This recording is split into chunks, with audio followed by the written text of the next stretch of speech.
ibu yang terlalu sabar, anak yang terlalu durhaka. Di sebuah desa kecil bernama Rawingunjaya, di kaki gunung yang diselimuti kabut dan sunyi, hiduplah seorang ibu bernama Busari. Seorang janda yang menjalani hidupnya dalam diam, dalam sabar, dan dalam ibadah yang tak pernah putus. Tapi siapa sangka, justru dari rahimnya lahir anak yang suatu hari akan menyayat hatinya begitu dalam, hingga doanya sendiri menjadi kutukan yang mengubah segalanya. Busari hidup sederhana. Setiap hari ia bangun sebelum subuh, menyiapkan air untuk mandi, menanak nasi, dan membersihkan halaman. Rumah panggung kecilnya di ujung desa terlihat bersih meski tua. Suaminya sudah lama meninggal dalam kecelakaan kerja di proyek jalan. Sejak saat itu, hidupnya hanya untuk anak semata wayangnya, Rara. Rara tumbuh jadi gadis yang cantik. Kulitnya kuning langsat, matanya tajam, dan senyumnya dulu sering disebut warga desa sebagai penyambung doa sang ibu. Tapi sejak Rara masuk sekolah menengah atas di kota kabupaten, ada yang berubah. Ia mulai jarang salat, suka membentak, bahkan sering pulang malam. Ia mulai malu mengaku punya ibu yang hanya jualan kue keliling kampung. Suatu malam, Busari sudah menunggu dari maghrib sampai isya, tapi Rara belum pulang. Kue dagangannya masih utuh di nampan. Tangannya dingin, matanya sembab. Tapi saat Rara datang dan disambut dengan cemas. "Nak, kamu dari mana?" "Mak khawatir." Rara malah membentak. "Mak pikir Rara ini anak kecil?" "Sudah cukup." Rara capek dengan omelan terus. "Dan satu lagi, jangan panggil aku, Nak, seolah-olah Mak itu sempurna." Kalimat itu seperti belati yang menggores jiwa Busari. Ia tidak membalas, tidak marah. Ia hanya diam. Menunduk. Dan untuk pertama kalinya, ia tak bisa menahan air matanya jatuh di depan Rara. Besoknya, saat Rara terbangun, ia menemukan sarapan sudah tak tersedia. Rumah kosong. Hanya terdengar suara dari musola kecil di belakang rumah. Busari sedang sujud, lebih lama dari biasanya. Ia menangis dalam sujud. Tapi tangisnya kali ini bukan hanya sedih. Ia berdoa dengan suara gemetar. "Ya Allah, kalau anak ini tak bisa lagi melihat cinta ibunya. Kalau ia lebih baik menjadi makhluk yang tak mengenal hati nurani, maka ubahlah ia. Jadikan wajahnya setara dengan perbuatannya. Biar ia tahu, luka seorang ibu bisa menggetarkan langit." Di luar musola, angin tiba-tiba berhembus dingin. Dan di kamar, Rara yang sedang bercermin, tiba-tiba merasakan wajahnya gatal luar biasa. Ia garuk lagi, lalu berteriak. Saat ia lihat cermin, hidungnya mulai berubah membengkak. "Moncong babi." "Mak!" Busari keluar dari musola. Dan untuk pertama kalinya dalam hidupnya, ia melihat anaknya berdiri gemetar. Dengan wajah setengah manusia, setengah babi. Rara menangis. "Mak, tolong, wajah Rara kenapa?" Tapi Busari hanya menatapnya dengan mata basah dan bibir bergetar. "Kau telah menjadi seperti yang kau perlakukan ibumu. Dan itu bukan kutukan, tapi bentuk dari hatimu yang sebenarnya. Jangan anggap sabarnya ibu sebagai kelemahan. Karena di balik tangisnya, ada kekuatan yang bisa mengubah segalanya. Jangan tunggu doa itu jadi kutukan. Cintai ibumu, sebelum air matanya menjadi yang terakhir." Dulu ia dipanggil Rara, gadis cantik yang jadi harapan ibunya. Kini ia berdiri gemetar, dengan wajah yang bahkan tak dikenali cermin. Tapi apa artinya wajah, jika hatinya lebih buruk dari rupa seekor binatang? Rara terkunci dalam kamarnya. Ia menutup wajahnya dengan kerudung tipis, tapi tetap saja, bayangan moncong dan kulit kasarnya terlihat jelas. Ia menangis, meraung, dan memohon. Tapi Busari tetap dalam diam. Hatinya hancur, tapi ada sesuatu yang menghalangi rasa kasihan itu, bekas luka kata-kata durhaka yang terlalu dalam. Sore itu, beberapa tetangga datang. "Bu Sari, itu anak ibu kenapa? Kami dengar teriakan sejak pagi." Tapi Bu Sari hanya menjawab lirih. Kalau orang sudah lupa dari mana dia berasal. Mungkin Tuhan mengingatkan lewat jalan yang menyakitkan. Saat malam tiba, Rara keluar dari kamarnya. Ia mengenakan hoodie lusuh untuk menutupi wajahnya. Ia duduk di dapur, melihat ibunya dari jauh. Tidak berani mendekat. Ia lapar, tapi takut membuka suara. Bu Sari hanya memasak satu piring nasi dan meletakkannya di meja tanpa berkata apapun. Saat Rara hendak mengambilnya, tangan ibunya menahan piring itu. "Sudah kenyang dengan kata-kata kemarin? Kalau belum, makanlah bersama rasa bersalahmu." Rara tertunduk, lalu pergi kembali ke kamarnya. Di dalam, ia menangis dalam gelap. Untuk pertama kalinya, ia mulai sadar bahwa ia telah menghancurkan satu-satunya orang yang selalu mencintainya tanpa syarat.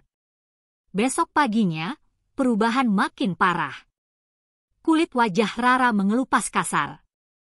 Ia tak lagi bisa bicara jelas. Setiap kata keluar seperti dengusan binatang. Ia mulai tidak berani keluar rumah. Bahkan suara adzan pun kini membuat tubuhnya gemetar.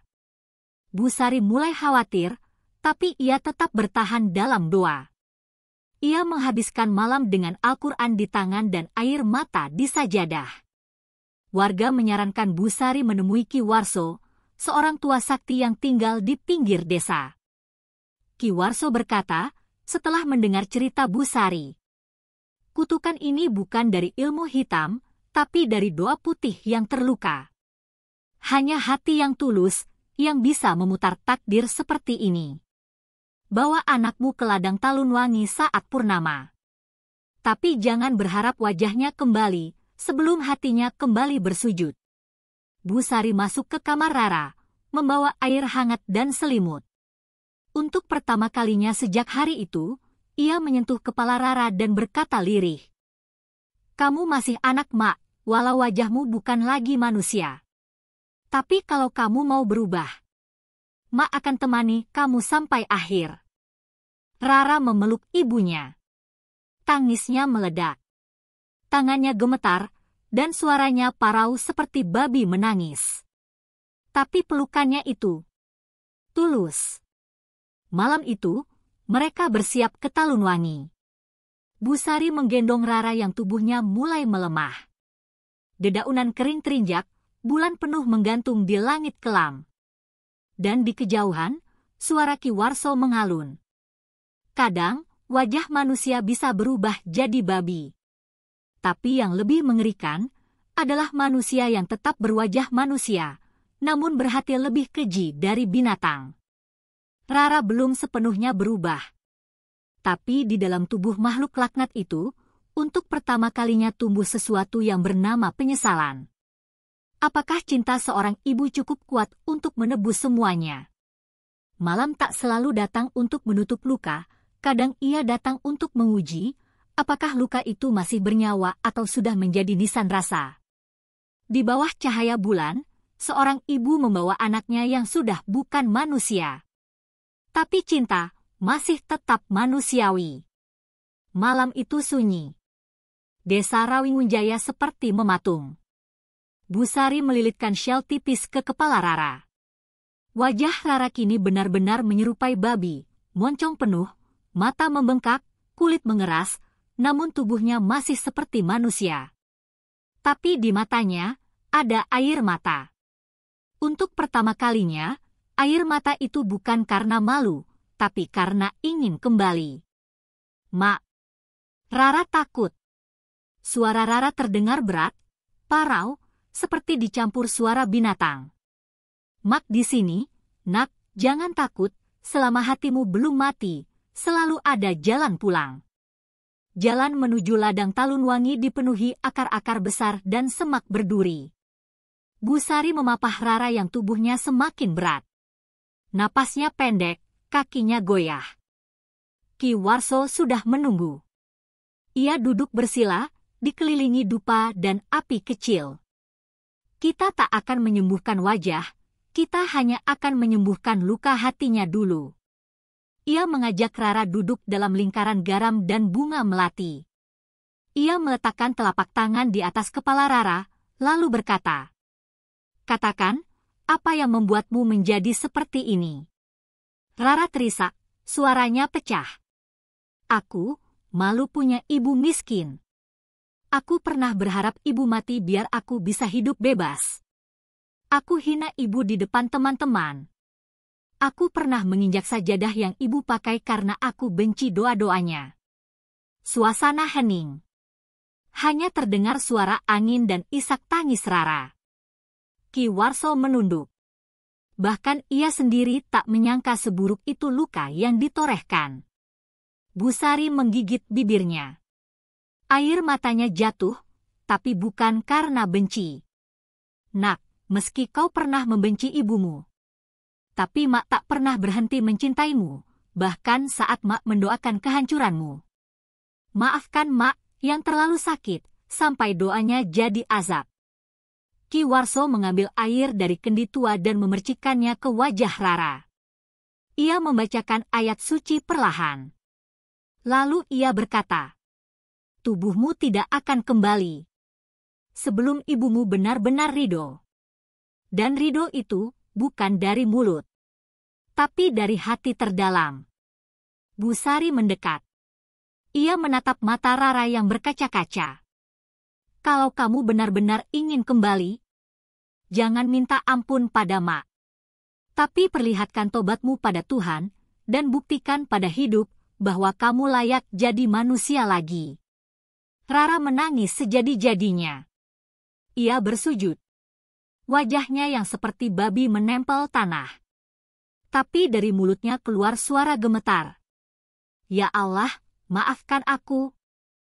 Kalau masih ada secuil kebaikan di tubuh ini, ambillah semuanya, asal aku bisa kembali jadi anak yang bisa mencium tangan ibuku." Langit yang tadinya diselimuti kabut tiba-tiba terbuka. Bulan tampak bulat sempurna. Dari tubuh Rara, uap hitam kecil perlahan naik dan menghilang ke udara. Wajahnya tidak berubah seketika, tapi tubuhnya mulai ringan. Napasnya mulai lega. Dan hatinya, untuk pertama kali terasa hangat. Ki Warso berdiri. Kutukan ini tidak akan sirna dalam semalam. Tapi luka sudah dibersihkan. Sisanya adalah perjalanan untuk menjadi manusia dari dalam keluar. Bu Sari memeluk anaknya. Dan untuk pertama kalinya sejak kejadian itu, ia berkata dengan suara utuh, "Selamat datang kembali, anakku." Kadang, untuk kembali jadi manusia, seseorang harus kehilangan rupa. Tapi siapa tahu, justru dalam wujud yang hina, seseorang bisa lebih mulia dari manusia yang hanya berwajah baik, tapi berhati binatang. Perjalanan Rara belum usai, masih ada luka yang harus ditebus. Tapi sekarang, ia tidak lagi berjalan sendiri. Rara sudah berusaha, dengan segenap hatinya, untuk menebus kesalahan yang dulu. Namun dunia tidak akan memberikan ampun dengan mudah. Satu-satunya yang bisa menolongnya kini adalah jalan yang ia pilih untuk berjalan bersama ibunya yang penuh cinta dan harapan. Apakah Rara benar-benar akan kembali menjadi manusia? Atau ia hanya akan terperangkap dalam kutukan yang lebih dalam? Setelah ritual di ladang Talun Wangi, Rara merasa tubuhnya mulai pulih. Wajahnya tidak lagi seperti babi, meski masih ada bekas-bekas yang tidak bisa hilang secepat itu. Tapi yang lebih penting, hatinya mulai merasakan kedamaian yang belum pernah ia rasakan sebelumnya. Mereka kembali ke rumah, di mana Bu Sari menunggu dengan cemas. Rara memandang rumah sederhana itu. Ini rumah yang penuh kenangan. Dulu, ia selalu merasa malu dengan keadaan ini, tapi kini, setelah melalui ujian yang luar biasa, ia mulai melihatnya dengan cara yang berbeda. Rara duduk di meja makan, sementara Bu Sari menyiapkan secangkir teh hangat. "Mak, aku tahu aku tak bisa meminta maaf untuk semua yang sudah kulakukan, tapi izinkan aku mulai kembali." Rara menunduk, suaranya terdengar lirih. "Aku ingin membuatmu bangga." Bu Sari menatapnya dalam-dalam, mengamati perubahan yang ada pada anaknya. Mata Rara tidak lagi dipenuhi rasa benci, tetapi penyesalan dan harapan. "Mak tahu, bukan kata-kata yang bisa mengembalikan semuanya. Tapi perjalananmu, Nak, adalah yang akan membuktikan siapa dirimu." Rara mengangguk.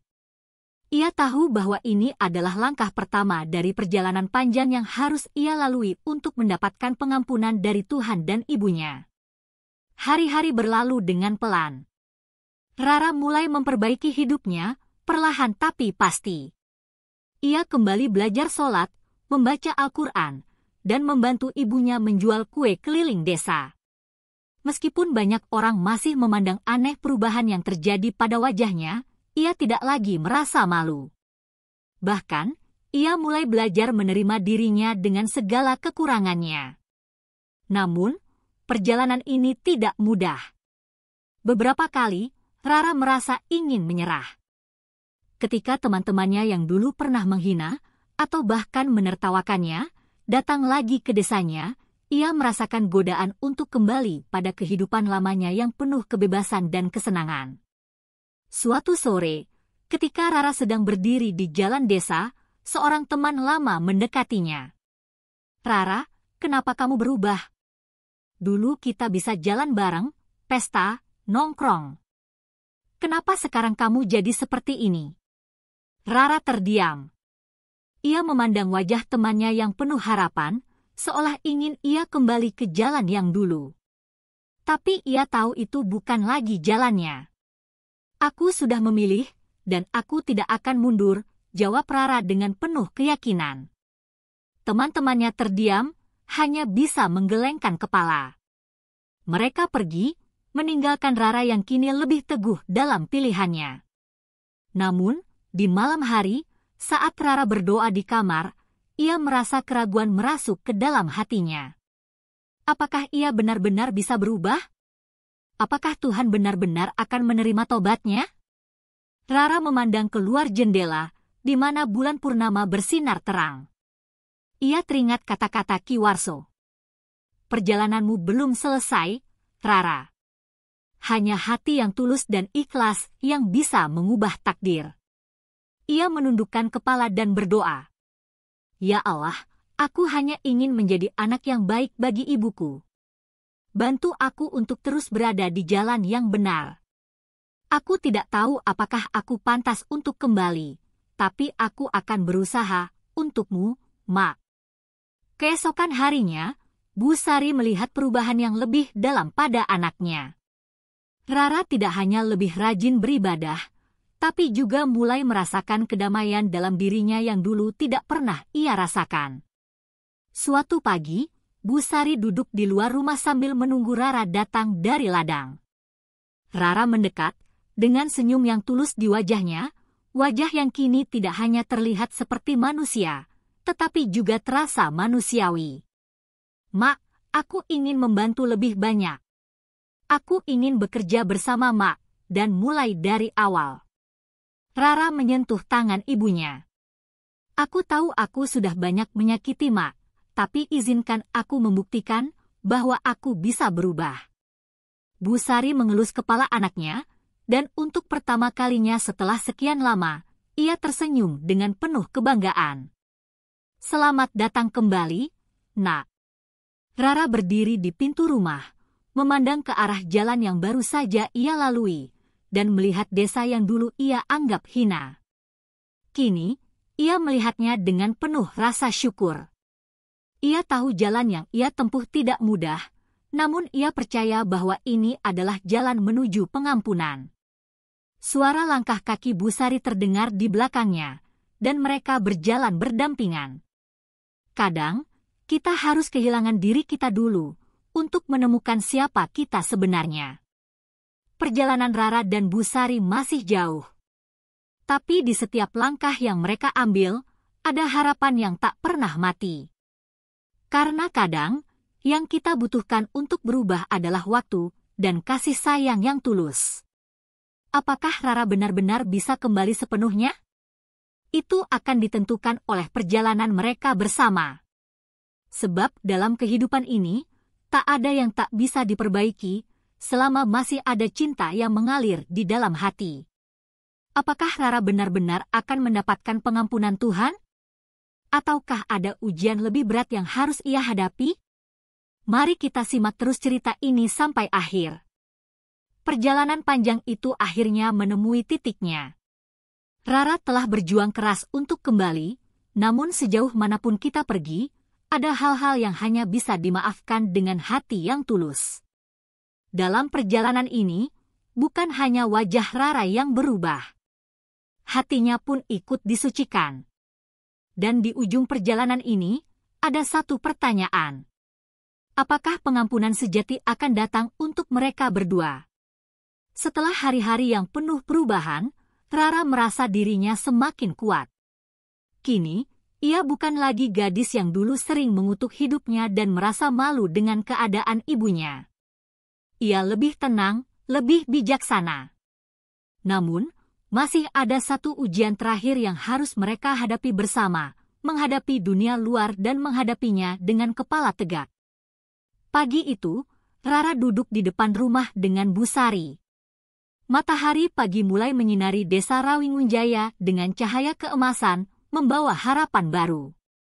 Namun, ada perasaan cemas di hati Bu Sari. Ia merasa waktunya sudah semakin dekat. Rara telah berubah, tetapi apakah ia siap sepenuhnya untuk kembali menjadi bagian dari masyarakat? Mak, aku merasa tenang. Seperti ada sesuatu yang menuntunku untuk tidak lagi menoleh ke belakang. Apa yang dulu ada di masa lalu, biarlah menjadi pelajaran untuk masa depan. Rara menatap ibunya, wajahnya penuh tekad. Namun, Bu Sari mengingatkan. Nak, dunia ini tidak selalu memaafkan. Banyak yang akan melihatmu dengan mata penuh curiga. Tetapi, selama kita bisa berjalan dengan niat yang tulus, kita akan selalu diberi jalan. Rara mengangguk. Ia tahu, ini adalah langkah terakhirnya menuju kehidupan yang lebih baik. Beberapa hari setelah itu, kabar tentang Rara yang berubah menyebar di desa. Banyak warga datang untuk melihat dengan mata kepala mereka sendiri. Ada yang heran, ada yang terkejut, dan ada juga yang tak percaya. Bahkan, sebagian besar masih menganggapnya sebagai kutukan yang akan terus menghantuinya.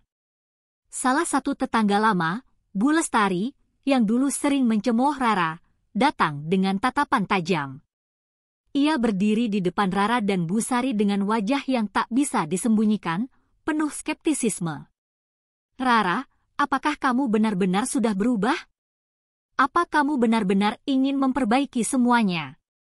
Bu Lestari menatap wajah Rara, yang meski masih memiliki bekas dari kutukan itu, kini terlihat lebih tenang. Rara menundukkan kepala, lalu dengan suara pelan, namun penuh ketegasan, ia menjawab. Ya, Bu Lestari. Aku ingin menjadi manusia yang lebih baik. Aku ingin menerima hidup ini dengan lapang dada dan tidak lagi mengingkari keberadaan ibuku yang selalu setia. Bu Sari, yang melihat perubahan ini, memandang dengan rasa haru. Ia tahu, anaknya sudah berusaha sekuat tenaga. Bahkan jika dunia luar belum sepenuhnya bisa menerima, ia yakin bahwa Tuhan dan dirinya sebagai ibu sudah memaafkannya. Suatu malam, setelah hari yang penuh ujian, Bu Sari duduk di luar rumah. Rara datang dengan membawa secangkir teh hangat dan duduk di samping ibunya. Mereka duduk dalam hening, hanya terdengar suara desiran angin malam. Mak, aku tidak tahu apakah aku pantas untuk mendapatkan pengampunan ini. Tapi aku sudah berusaha. Aku sudah berdoa. Aku hanya ingin menjadi anak yang layak bagi Mak. Bu Sari menatap anaknya, lalu mengelus kepala Rara dengan penuh kasih. Air mata Busari menetes, bukan karena rasa sakit, tetapi karena rasa syukur. Nak, Mak sudah memaafkanmu jauh sebelum kamu meminta. Semua yang kamu lakukan sekarang adalah perjalananmu untuk kembali ke jalan yang benar. Kamu sudah cukup. Kamu sudah lebih dari cukup. Maafkan Mak juga, karena Mak sempat kehilangan harapan. Rara menangis, dan pelukannya pada ibunya semakin erat. Mereka berdua, dalam keheningan malam itu, merasakan kebersamaan yang tidak lagi dipenuhi rasa sakit. Malam itu, Rara dan Busari tidur dengan perasaan yang lebih ringan. Esok harinya, Rara mulai kembali ke kehidupan sehari-harinya, dengan lebih penuh tanggung jawab dan kasih sayang. Ia tidak lagi merasa malu dengan hidup yang sederhana. Desa Rawingunjaya pun, perlahan-lahan, mulai melihat perubahan itu. Beberapa orang yang dulu mencemooh kini mulai mengakui upaya Rara untuk berubah. Walaupun tak ada yang bisa menghapus masa lalu, mereka tahu Rara telah menempuh perjalanan panjang yang penuh penderitaan, dan kini ia siap untuk kembali ke jalan yang benar. Busari dan Rara berdiri di tengah sawah. Matahari mulai terbenam, memberikan cahaya keemasan yang hangat. Mereka berjalan bersama, dengan langkah yang lebih ringan, seolah-olah segala beban yang mereka bawa telah hilang. Mak, kita akan terus berjalan bersama, kan? Busari tersenyum lembut, dan menjawab, ya, Nak, kita akan terus berjalan, sampai akhir hayat. Karena perjalanan kita belum selesai. Dalam hidup ini, tak ada yang lebih kuat dari kekuatan cinta seorang ibu. Tidak ada kutukan yang tidak bisa dihapus dengan penyesalan yang tulus. Rara mungkin belum kembali sepenuhnya seperti dulu, tapi di matanya sekarang ada cahaya baru, cahaya harapan. Kadang, kita harus melewati jalan terberat untuk menemukan siapa kita sebenarnya. Dan kadang, yang paling penting bukanlah wajah yang kita lihat di cermin, tetapi hati yang kita bawa dalam perjalanan itu. Selamat tinggal. Kutukan, selamat datang, pengampunan.